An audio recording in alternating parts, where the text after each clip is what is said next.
I think you have to let the kids fail.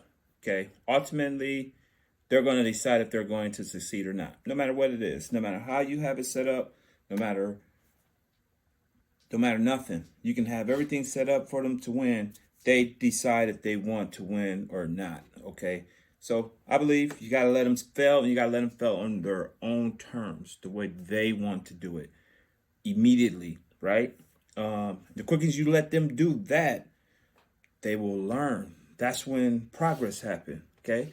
Now they'll learn that they can't do it on their own, so therefore they need help to learn to do things. Okay. If they don't get to the point where they can actually realize that they need help, they're going to believe that they can do it themselves, and therefore they're going to fail, right? So you hold their hand all the way up until they are 10, 11, 12 years old, and then you want to seek them out help. They're going to be resistant to whatever it is unless you're doing it for them. Therefore, they're going to ultimately fail, right? And now it's going to be, well, why are my kids failing? Well, my kid's failing because you didn't let him fail early. Me, I want the kid to fail early. I'm talking 2, 3, 4. You know what? Teach them how to dribble a basketball. Nope, I want to do it my way. All right, here. You dribble the ball. Can't dribble. Learn. Then you teach, right? Most parents don't want to do that. I like to put them into the mix, learn what they can do, then help them, teach them, guide them, influence them, and therefore they will learn to grow, right? If you're looking at college, say for instance, you want to move your kid from a potential athlete to a kid that needs to be or inspires to be recruited, right? Right? That's why most people are going to be tuning in, okay? You have to understand the reality that we are looking at in the whole ordeal here, right? 2% of girls soccer players that are high school students play Division I soccer in college here in the United States. 3% play Division II. So that's 5% of the total girls that play high school soccer play Division I and Division II soccer in the United States. That's 5%, right? So we got to be part of 5% in the country. But now we're spreading it out. You got kids in California, Georgia, the South. They're going to dominate the numbers. And so understanding that, and we just go simple, just so you understand. Then football, 8% play Division I football, and another 7% play Division II. So now we're talking about 15% play Division I and Division II football in the country, right?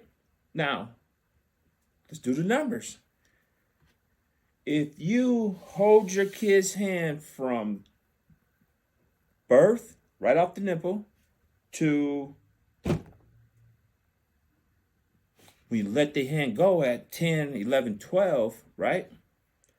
Now they're going to have 3 to 4 years to compete and get taught before they get to high school. They're not going to be ready. They're not going to be able to compete with the high school kid that's parents been training and getting them training and teaching them and running and jumping and playing soccer since they were in kindergarten. You're not going to be able to compete with that guy who's been training for 5 years. And you're now 12 years old. He's in AU basketball, flag football, baseball. You're done, and now he's did extra training for whatever sport.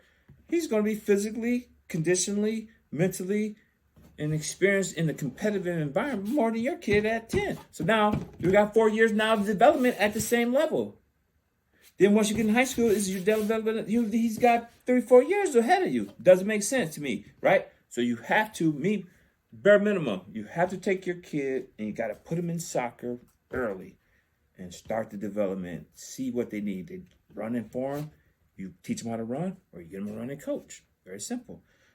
You want to play basketball? Get them a basketball dribbling coach. Minimum. Then let them just put up shots. If you can't figure it out, guess what? Dad, I need to help coaching. What's my shot? You don't know how to help them? Send them to the best shooting coach in the area. It's simple. It's very simple. Tired of people saying your kid is going to be D1 because you're D1. No, don't work that way. I've trained Division I and Division II athletes for a couple of decades. It was not guaranteed that my daughters are going to play Division I soccer, especially if they don't put in the work that's required. Now, they put in the work. They're playing in a competitive environment. The oldest one got a Division I scholarship. The middle one is in 9th grade, entering her recruiting year the following year. The little one's in 7th grade, but they're still putting in the work. And they started when they're in kindergarten.